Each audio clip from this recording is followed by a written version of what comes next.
নরেন্দ্র মোদী ইনি ব্রাহ্মণ্যবাদীদের প্রতিনিধি। ব্রাহ্মণ্যবাদী কারা? ব্রাহ্মণ্যবাদ সবসময় এমন একটা টুল যে মানুষকে শোষণ করে, যে আপনাদের যারা একেবারে আইকন মানে প্রচারক, তাদেরকে শব্দের উপরে ধ্যান দিতে হবে যাতে এই শব্দের দ্বারা পারস্পরিক যে সম্প্রীতি আছে সেই সম্প্রীতিটা নষ্ট না হয়। বিষয়টি যেহেতু বাংলাদেশ এবং ভারত এবং বাংলাদেশ অখণ্ড বাংলাদেশের অংশই বাংলাদেশ এবং পশ্চিমবঙ্গ, এখানে যেমন হিন্দুদের বসবাস রয়েছে তেমনি পাশাপাশি অন্যান্য যে সমস্ত ছোট বড় ধর্মীয় সম্প্রদায়ের বসবাস রয়েছে। মতুয়া বিশেষ করে চন্ডাল সম্প্রদায়ের মানুষ এখানে সংখ্যাগরিষ্ঠ। অবিভক্ত ভারতে চন্ডাল কমিউনিটি হচ্ছে একেবারে সংখ্যাগরিষ্ঠ কমিউনিটি, যাদের 99% মানুষ বাংলাদেশি। এখনকার আমার মুসলিম সমাজ এই চন্ডাল কমিউনিটি থেকেই তারা ইসলামকে আপন করে নেয়, ভ্রাতৃত্বকে আপন করে নেয়। সুতরাং ডিএনএ গত দিক থেকে আমরা যারা বাঙালি তারা এক। এবং আমরা যদি খোঁজ খবর করি, ভারতবর্ষের খোঁজ খবর করি, এর যে বিবর্তনের ইতিহাসের খোঁজ খবর করি, তাহলে দেখা যাবে যে আমাদের ভেতরে কোনো পার্থক্য নেই। সেই কারণেই দুটি দেশের রাজনীতি, অর্থনীতি, সংস্কৃতির একটি দেশে যদি মানুষের দ্বারা মানুষ অত্যাচারিত হয়, রাজনৈতিক ক্ষমতায় যারা আছে তাদের দ্বারা আরেকটি গোষ্ঠী অত্যাচারিত হয়, তাহলে দুই দেশের মধ্যেই একটা ইম্প্যাক্ট তৈরি হয়। বিশেষ করে এখানে যদি কোনো ধরনের সাম্প্রদায়িক অসম্প্রীতি তৈরি হয়, তার এফেক্ট ভোগ করে বাংলাদেশ। বাংলাদেশে যদি কোনো সাম্প্রদায়িক সম্প্রীতি নষ্ট হয়ে যায়, তার ঢেউ আছড়ে পড়ে পশ্চিমবঙ্গে এবং গোটা ভারতবর্ষে। ঘটনাক্রমে এই যে নরেন্দ্র মোদী ইনি ব্রাহ্মণ্যবাদীদের প্রতিনিধি। ব্রাহ্মণ্যবাদী কারা? ব্রাহ্মণ্যবাদ সবসময় এমন একটা টুল যে মানুষকে শোষণ করে, মানুষকে বিভাজিত করে, মানুষকে চতুর্বর্ণের ফাঁদের মধ্যে ঢুকিয়ে দিয়ে একেবারে শ্রমজীবী মানুষ যারা কর্ম এবং ধর্মের সঙ্গে যুক্ত আছে তাদেরকে শূদ্র হিসাবে চিহ্নিত করেছিল এই ব্রাহ্মণ্যবাদ।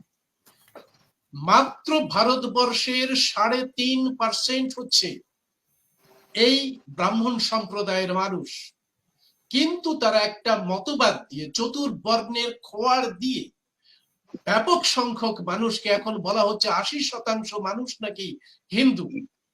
আসলে হিন্দু বলে কোনো ধর্ম হয় না। হিন্দু আমরা পার্সি মানে ডিকশনারি যদি দেখি, সেখানে হিন্দু মানে গালাগালি। আমরা ভারতবর্ষের যারা অ্যাবরিজিনাল তারা হিন্দুত্বকে মেনে নিইনি কোনো কালে। আমরা হিন্দু নই, আমরা ভারতের অ্যাবরিজিনাল, ভারতবর্ষের প্রাচীন পরম্পরায় ধর্ম ছিল। কিন্তু যে মুহূর্তে ব্রাহ্মণ্যবাদ এখানে একটি রাজনৈতিক হাতিয়ার হিসেবে তৈরি হয় এবং বিশেষ করে আরএসএস এর গোলওয়ারকার, সাভারকার যারা হিন্দু তত্ত্ব নিয়ে একটা রাজনীতি প্রতিষ্ঠা করে, তার প্রতিনিধিত্ব করছেন নরেন্দ্র মোদী। ঘটনাক্রমে এখানকার যারা মতুয়া আছে তার মানে ম্যাক্সিমামটাই আছে এখনো বাংলাদেশে।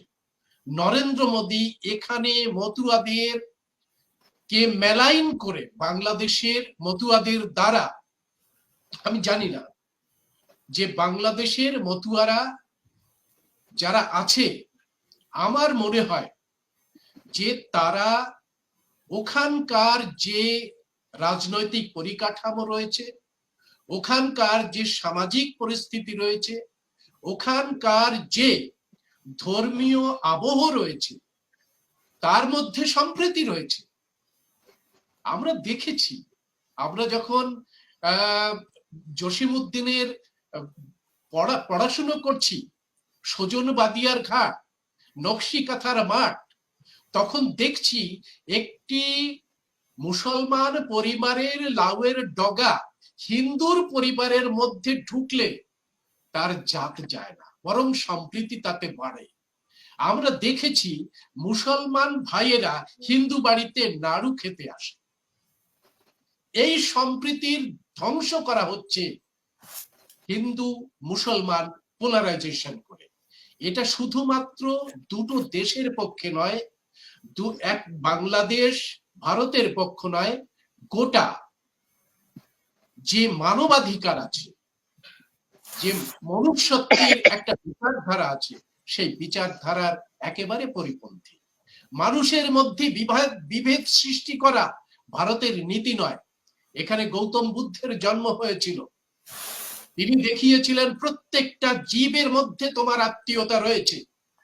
তিনি একেবারে পরিষ্কার করে বলেছিলেন প্রত্যেকটা জীব হচ্ছে তোমার আত্মীয়, বসুধৈব কুটুম্বকম, এইখান থেকে উঠে এসেছে।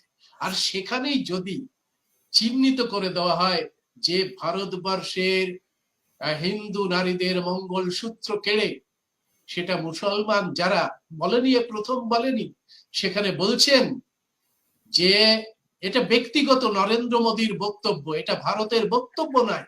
তিনি বলছেন যে ভারতের নারীদের মঙ্গল সূত্র কেড়ে যারা বেশি বেশি পয়দা করে, সন্তান পয়দা করে, তাদের মধ্যে মানে পেটে দেওয়া হবে, এরা ঘুষপেটিয়া ইত্যাদি ইত্যাদি। তো এসবের নিন্দা হচ্ছে ভারতবর্ষে, এগুলোর নিন্দা হচ্ছে, এগুলো তারা দায় নেয়নি, বিজেপির থেকে দায় নেয়নি, বরং উল্টে হয়েছে। নির্বাচন কমিশন যখন বলেছে যে আপনাদের যারা একেবারে আইকন মানে প্রচারক, তাদেরকে শব্দের উপরে ধ্যান দিতে হবে, যাতে এই শব্দের দ্বারা পারস্পরিক যে সম্প্রীতি আছে সেই সম্প্রীতিটা নষ্ট না হয়। ঠিক। জি, অনেক ধন্যবাদ।